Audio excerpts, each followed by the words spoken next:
Assalamualaikum warahmatullahi wabarakatuh. Kenalkan, nama saya Rangga Mes, Budha Sakif dari kelas Elektrokimia 01 dengan nomor absen 19, nomor NPM 230620820. Di sini saya akan menjelaskan mengenai electroplating pada industri otomotif dengan menggunakan logam zinc. Nah, sebenarnya apa sih itu electroplating? Electroplating merupakan suatu metode pelapisan logam dengan menggunakan logam lain pada permukaannya dengan menggunakan prinsip elektrolisis. Nah, apa sih kegunaannya? Yang pertama adalah untuk melindungi logam yang disepuh dari ancaman korosi. Lalu yang kedua adalah untuk meningkatkan ketahanan terhadap gesekan atau wear resistance. Dan yang ketiga adalah untuk meningkatkan estetika dari produk hasil penyepuhan. Dalam hal ini industri otomotif. Nah, selanjutnya adalah basic principle atau prinsip-prinsip dasar dari electroplating. Nah, prinsip dasar dari electroplating itu sama dengan electrolysis. Di mana di sini saya membaginya menjadi 3 bagian. Yang pertama adalah main component, yaitu di sini saya kasih ilustrasi berupa bejana berisikan elektrolit. Di sini ilustrasinya elektrolitnya berupa zinc SO4 atau zinc sulfat berfasa aqueous, lalu elektrodanya terdapat katoda dan anoda, lalu ada power supply. Di sini ilustrasinya yaitu baterai beserta kabelnya. Yang kedua adalah katoda dan anodanya. Di sini prinsip pertama yaitu CRAW atau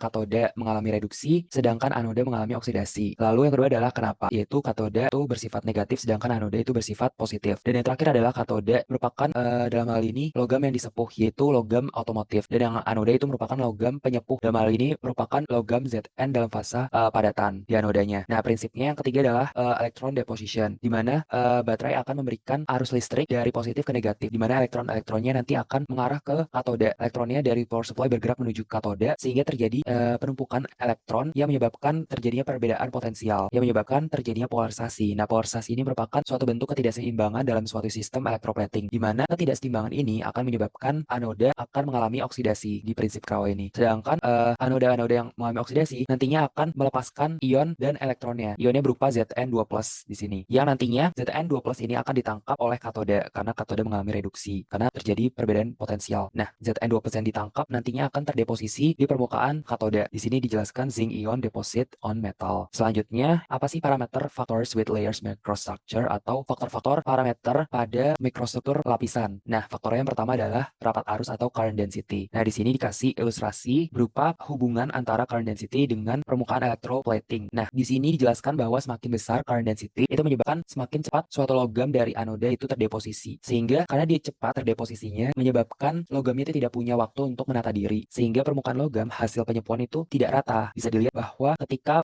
current density-nya itu dinaikkan, dia menyebabkan permukaannya rough atau bersifat powdery. Sedangkan ketika current density-nya itu kecil, dia itu permukaannya itu lebih smooth. Nah, lalu yang kedua adalah degree of acidity atau pH. Di sini menggunakan logam zinc. Nah, pada suasana asam dengan pH kurang dari 7, deposition rate-nya itu cenderung tinggi sehingga menyebabkan penyepuhan suatu logam itu lebih cepat. Nah, di sini berarti bisa disimpulkan bahwa macro throwing-nya itu bagus. Di mana macro throwing itu merupakan kemampuan suatu ion elektrolit untuk melapisi suatu katoda. Di sini katodanya bulk material, berarti material yang berukuran besar. Dia itu bisa terlapisi dengan baik. Namun apabila ditinjau dari mikrostrukturnya, distribusi ionnya itu tidak rata, sehingga dia itu permukaannya powdery seperti ini, sehingga rentan menyebabkan rough surface. Lalu di suasana asam, dia akan cenderung kebanyakan ionnya itu berupa H+.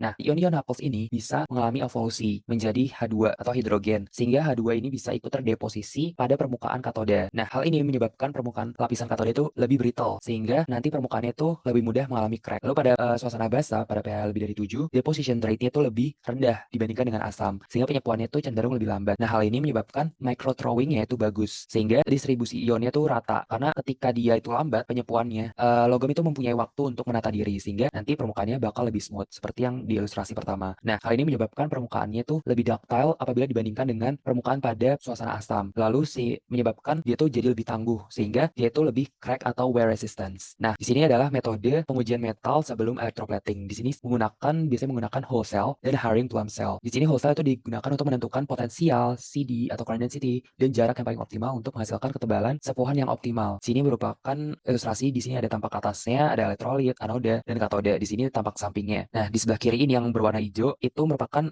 current density, di mana pada bagian atasnya itu dia itu memiliki current density sangat tinggi, lebih besar apabila dibandingkan pada bagian bawahnya. Berarti dia bisa disimpulkan semakin dekat jarak antara anoda dengan katoda, semakin tebal lapisan penyepuhan. Jadi kita bisa menentukan ketebalan lapisan dengan menggunakan Hole cell. Lalu Haring-Plum cell ini menentukan kemampuan micro throwing dari larutan. Dari ilustrasi terdapat dua katoda dengan satu anoda di tengah. Dua katoda ini digunakan untuk membandingkan kemampuan penyepuhan antara katoda dengan jarak C1, katoda 2 dengan jarak C2. Apakah dia itu memiliki ketebalan lapisan yang sama sama atau enggak. Nantinya anoda akan terdeposisi pada lapisan dalam katode. Nah, insulasi ini digunakan untuk mencegah elektron atau ion terdeposisi pada permukaan tersebut. Perbedaan ketebalan akan menentukan kualitas dari elektrolit electroplating. Selanjutnya adalah metode-metode yang digunakan untuk menguji hasil penyepuhan. Yang pertama adalah addition test, yaitu untuk menguji daya rekat antara logam penyepuh dengan logam yang disepuh. Di sini ada dua jenis tes. Yang pertama adalah band test dan yang kedua adalah tape test. Nah, yang pertama adalah band test, yaitu pengujian dengan dilakukannya band atau melengkung. Jadi diberikan gaya pada tengah-tengah pada bagian yang tidak memiliki coatingnya dan dilihat apakah ketika dia mengalami band, lapisan logam penyepuhannya akan mengalami crack atau tidak. Apabila tidak mengalami crack, bisa disimpulkan bahwa logam hasil penyepuhannya memiliki kualitas yang baik. Sedangkan kalau dia mengalami crack seperti di ilustrasi tersebut, dia bisa dikatakan bahwa logam hasil penyepuhan itu kurang baik. Lalu untuk tape test dilakukan dengan yang pertama menggoreskan beberapa goresan pada permukaan hasil lapisan electroplating. Setelah itu diberikan adhesive tape seperti lakban pada permukaannya dan kemudian ditarik lalu dilihat dan diamati apakah daerah hasil platingnya itu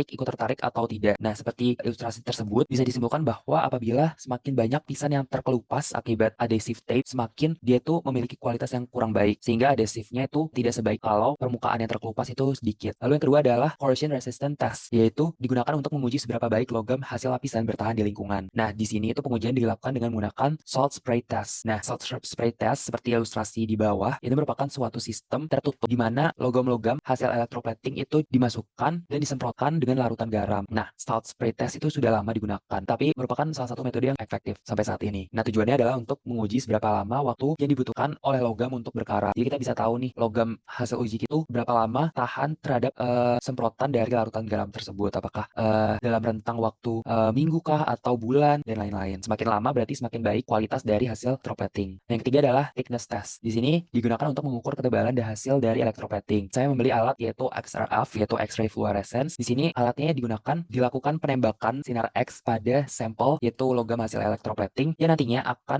sinar X-ray tersebut akan memantulkan dalam bentuk fluorescent. Nantinya hasil dari pantulan secondary X-ray itu bisa dihitung ketebalannya berdasarkan intensitas dari fluorescensnya. Nah, seperti gambar di bawah ini. Jadi kita bisa menentukan apakah material itu udah cukup tebal atau kita bisa mengukur ketebalannya. Selanjutnya adalah keunggulan. Kenapa sih saya memilih logam zinc untuk digunakan pada industri otomotif pada electroplating? Yang pertama adalah alasannya karena murah dan zinc itu mudah didapatkan apabila kita bandingkan dengan logam electroplating yang lainnya. Lalu yang kedua adalah dia itu memiliki corrosion rate yang sangat rendah sehingga dia itu lambat mengalami korosi karena zinc itu menjadi anoda tumbal. Lalu yang ketiga adalah wear resistance, tahan akan gesekan. Dan yang keempat adalah shining, dia itu memiliki hasil yang shining sehingga bisa meningkatkan estetika. Nah, apa sih kesimpulannya? Kesimpulannya adalah electroplating itu merupakan suatu hal yang sangat penting, bahkan bisa dikatakan sangat wajib untuk dilakukan pada industri otomotif karena biasanya pada industri otomotif itu berada pada lingkungan yang harsh atau sangat ekstrim dan sering terekspos terhadap moisture, polutan, gesekan, asam dan seterusnya yang bisa menyebabkan korosi sehingga dengan dilakukan electroplating kita bisa meningkatkan usia atau umur dari suatu produk. Dalam hal ini berarti produk dari industri otomotif. Nah, berikut merupakan referensi